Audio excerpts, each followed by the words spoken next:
అందరికీ నమస్కారం అండి. తెలంగాణ రాష్ట్ర వ్యాప్తంగా ఉన్న పెన్షన్దారులందరికీ కూడా రాష్ట్ర ప్రభుత్వం శుభవార్త అయితే చెప్పిందనమాట. మనకి ఈ యొక్క ఆసరా పెన్షన్‌ని కాస్త చేయూత పెన్షన్ కింద మార్చి మనకి పెన్షన్ అనేది అయితే అందించబోతుందండి.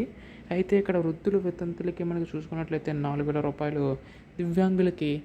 6,000 చొప్పున అందించబోతుంది. దీనివల్ల ప్రతి ఒక్క పెన్షన్‌దారికి కూడా లబ్ధి చేకూరుతుందని చెప్పి రాష్ట్ర ప్రభుత్వం భావిస్తున్నట్లుగా తెలుస్తుందండి.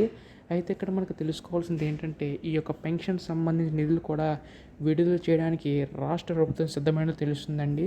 అయితే ఇప్పుడు ఉండే అందరికీ డౌట్ ఏంటంటే, ఈ యొక్క డబ్బులు అసలు ఎప్పుడు విడుదల చేస్తారు అన్న దానిపై చాలామందికి అయితే సందేశం అయితే ఉందన్నమాట. అయితే ఈ వీడియోలో మొత్తంగా తెలుసుకుందామండి.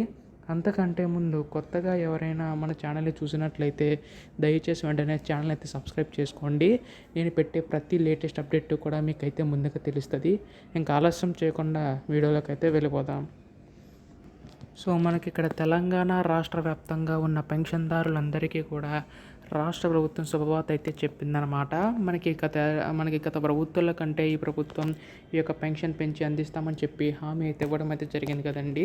అయితే ఇక్కడ మనకి ముఖ్యంగా చూసుకున్నట్లు ఏంటంటే, మనకి గత ప్రభుత్వం కంటే ఈ యొక్క ప్రభుత్వం వృద్ధులు, వితంతులకు 4,016, దివ్యాంగులకి రూ. 6,016 చొప్పున అందించబోతుంది. అయితే ఈ రెండు పథకాలకు సంబంధించి గాను ఏటా 22,000 కోట్ల నిధులు అవసరమయ్యే అవకాశం ఉందని చెప్పి రాష్ట్ర ప్రభుత్వం అంచనా వేసినట్లుగా తెలుస్తుందండి. అయితే ఇందులో మనకి తెలుసుకోవాల్సింది ఏంటంటే, ఈ యొక్క నిధులు కూడా మనకి ఈసారి ఎవరైతే అర్హులు ఉన్నారో వారి యొక్క ఖాతాలో జమ చేసే విధంగా రాష్ట్ర ప్రభుత్వం అయితే ముందడుగులు అయితే వేస్తుందండి. అయితే దీనికి సంబంధించిన నిధులు కూడా మనకి రేపు ఎల్లుండిలోగా విడుదలపై అధికార ప్రకటన వచ్చే అవకాశం ఉంది.